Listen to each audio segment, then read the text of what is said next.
I think I'm speaking for all of us when I say, don't we all just love the NSA? You know, recording our phone calls, tracking our data, UFO conspiracies, Edward Snowden, and teaching us Python. You somehow heard that right. Almost a year ago, an engineer filed a Freedom of Information Act request, which apparently any citizen of the US can do, for the NSA's training materials on our favorite language, Python, and they served us a 395-page whopper of Python blessings and rich personality. I'll be going through that today for all of us, and hopefully pick out the most interesting and helpful bits for you to brush up on your Python skills. So let's take a look at this gem here. So they unclassified it. They left a bunch of random stuff redacted because they're the NSA. They have to make it look like it's important, all right? So there's random things missing. But here's the personality I was talking about.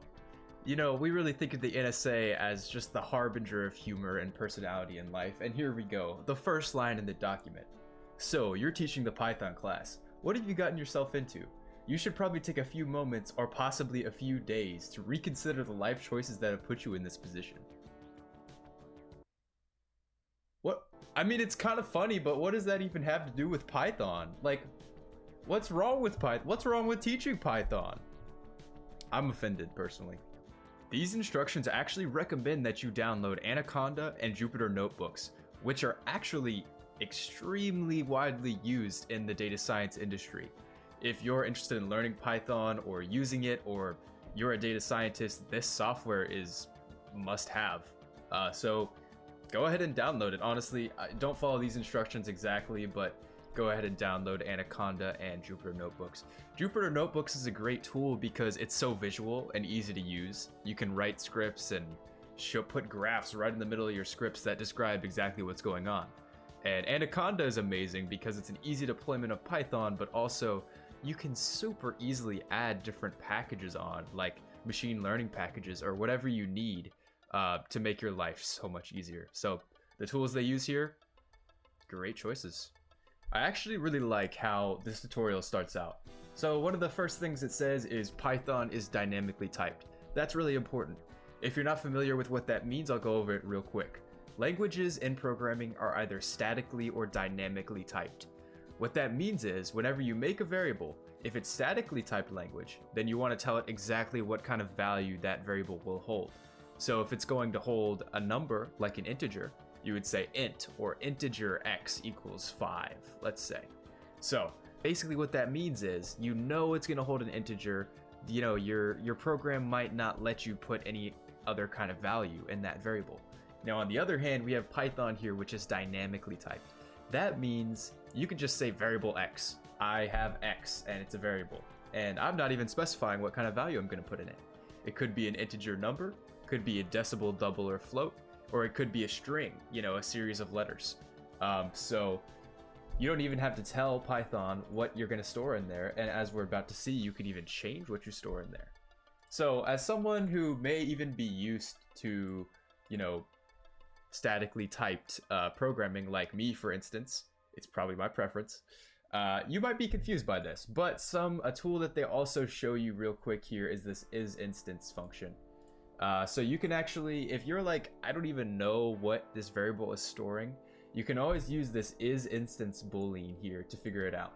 So let's say, oh, I forgot what x is, what it's holding. Is it an integer? And it can tell me, yes, that is an integer. It's got 5. Now I made something slightly more complicated here, and keep in mind this print function here is really easy to print stuff in the console. That's all we're doing there. So we run this, x is first 5, and we're making sure that yes, this is an integer, and then we reassign it. So we don't have to tell Python anything about the reassignment. We could just go ahead and reassign it to a string. Now we know it's a string, and we say, hey, just to make sure, is this string the same type as this other string? So this is just showing you real quick. You can also use the type function and put something in there. It'll evaluate to whatever type that's storing. It says yes. So super easy to reassign different variables, and also super easy to find out what kind of type is stored in them. So I'm honestly not as impressed with the next lesson, but whatever. Just talks about different ways of assigning things. and printing what variables are in your current scope. So basically, quick assignment, you can make a bunch of things. Well, there's a few ways. You can just look and guess about what these are going to do. What do you think this is going to do? What do you think this is going to do? So let's find out. So let's run this. Oh, wow. All right. So it's showing us all kinds of random values, I guess, variables in our current scope. Interesting. X, Y, A, B, C. So I guess all this other stuff is probably just background stuff. I'm guessing in and out are file in and file out, and then everything else just Python background stuff. Interesting. But we can see our variables here. I'm kind of surprised they didn't print what their values are. That's kind of what I assumed it would do based on the lesson here, but whatever. So instead, let's just print X. I wonder if you can do a comma there. Hey, we're gonna learn on camera here. Can we do that? We can. Look at that. So that's probably a questionable order of variables that we're printing there. But we can also print A, B, and C. We're gonna find that when we run this, all three of these variables were assigned to 96. Quick assignment. These were 9 and then 6, and we did a quick fast swap here. This is probably the only really helpful thing from this lesson.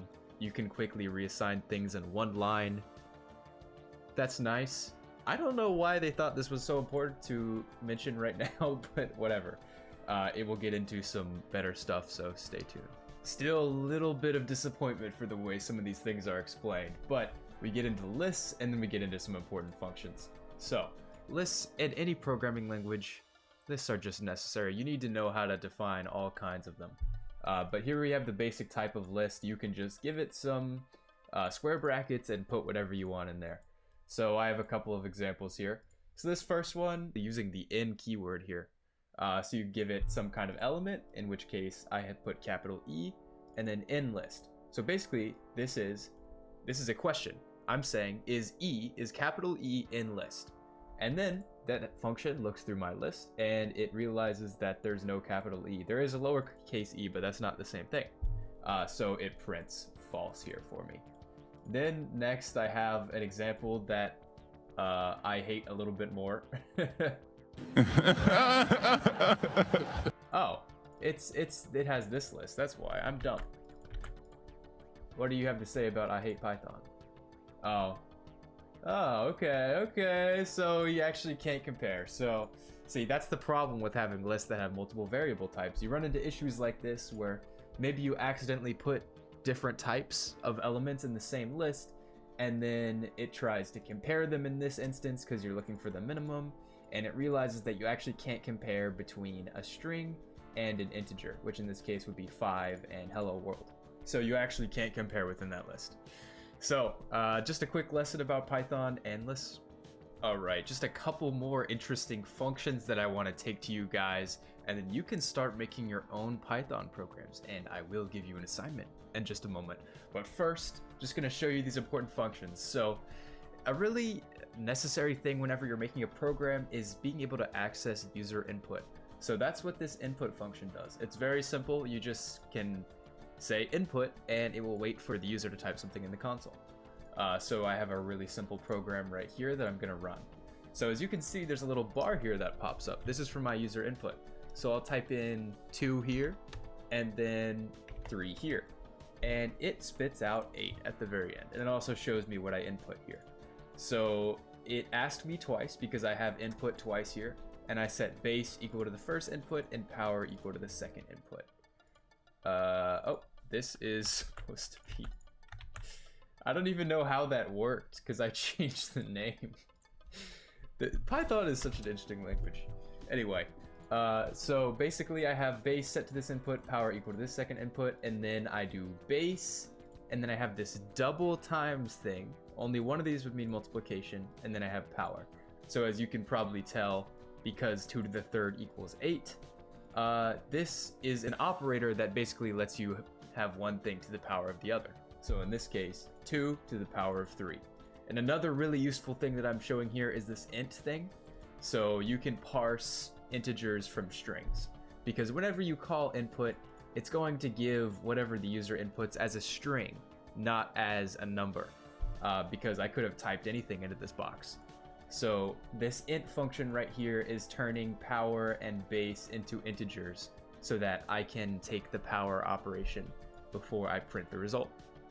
Now I use input and I use the parsing here at the end, but there's a couple other things to learn here. So let me show you. So first of all, you can already tell we understand input now, so we know we're setting dividend to the first input and divisor to the second input.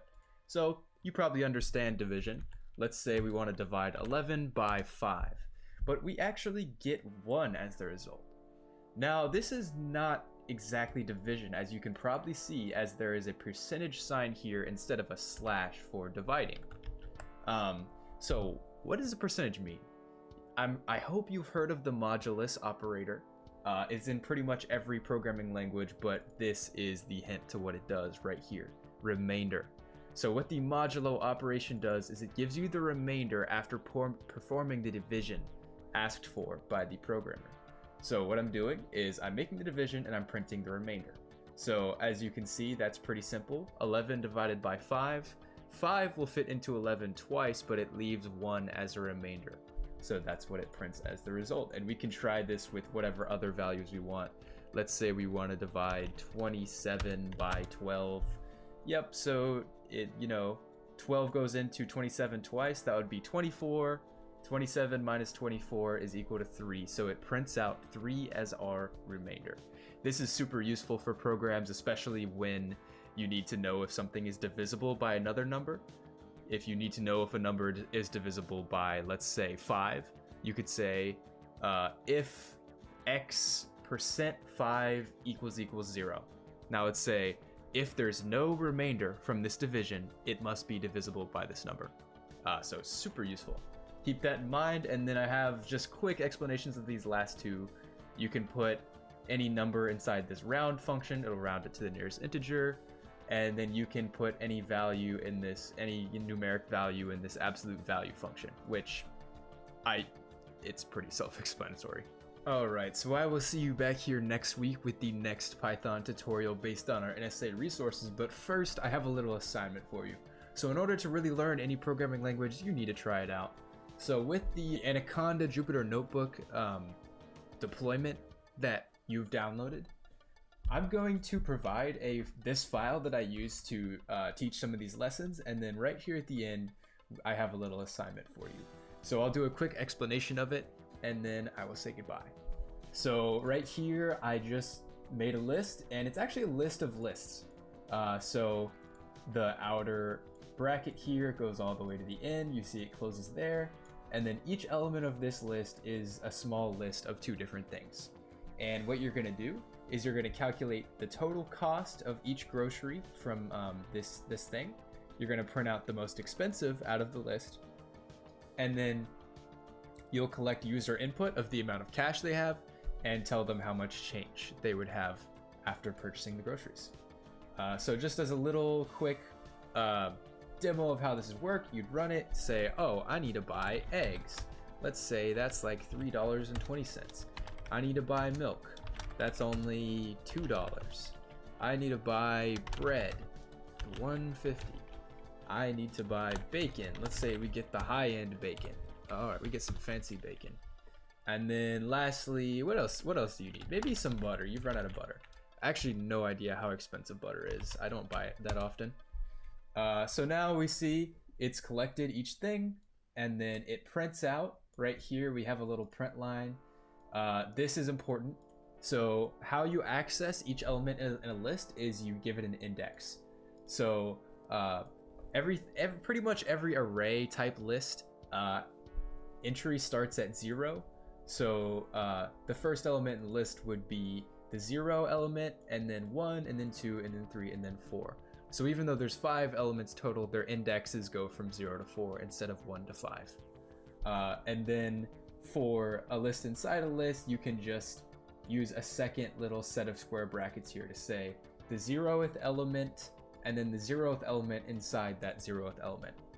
So if you want any more tips, you can keep watching just for a minute longer, and I'll give you some tips for how to do stuff. If not, thank you so much for watching, and I will see you next week. So if you'd like a little bit more explanation of how this works, I kind of typed out a little bit in these comments here. These comments with the hashtag, you can just put anything after this. This just doesn't do anything. So it's just some free instructions. So this list, if you ever want to think about what is really going on in this list, how do I visualize this list in my head? So let's look at it. So it has these two outer brackets, and then it has, if we look at these outer commas, it technically has only 5 elements in it. So even though each element has 2 elements, just think of it like this right here. It's a list. It has element 1, 2, 3, 4, and 5. Or if you think about the indexes, 0, 1, 2, 3, 4. So we can just pretend for a second when we're thinking about this initial list that this is just one element, this is just another element, right? So that helps us. So our first list, and that's what we're doing right here. We're saying we just want the element at index 0 of this list. But we have a list of lists. So when you ask for the first element of this list, you're getting another list. So when we print it out, we get the whole element there. We get eggs and 3.2, which would be the cost.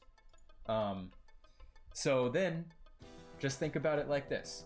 So once we've done groceries 0, we've accessed E1. Now we can look inside E1. So that's what this second little square brackets thing here. Now we're looking inside E1, and we can look at E11 or E12. So if you wanted to access the cost instead of the name, let's say we wanted to access 3.2 instead of these eggs, we could just change this little guy to 1 right here instead of 0, and we would get 3.2. And likewise, if we change this first one, we would be looking, let's say we change it to the number 2, then we'd be looking at bread. So yeah, really simple. That's all you have to do to access different elements. So once we learned loops and maybe objects, maybe, just functions, a few other really useful parts of programming, we can really optimize this program, but save that for next week. This week, just use what you've learned. And if you need to look back at the video, that's okay. Pretty much everything you need to actually accomplish this project I've already talked about. So thank you so much for watching, and have a great week.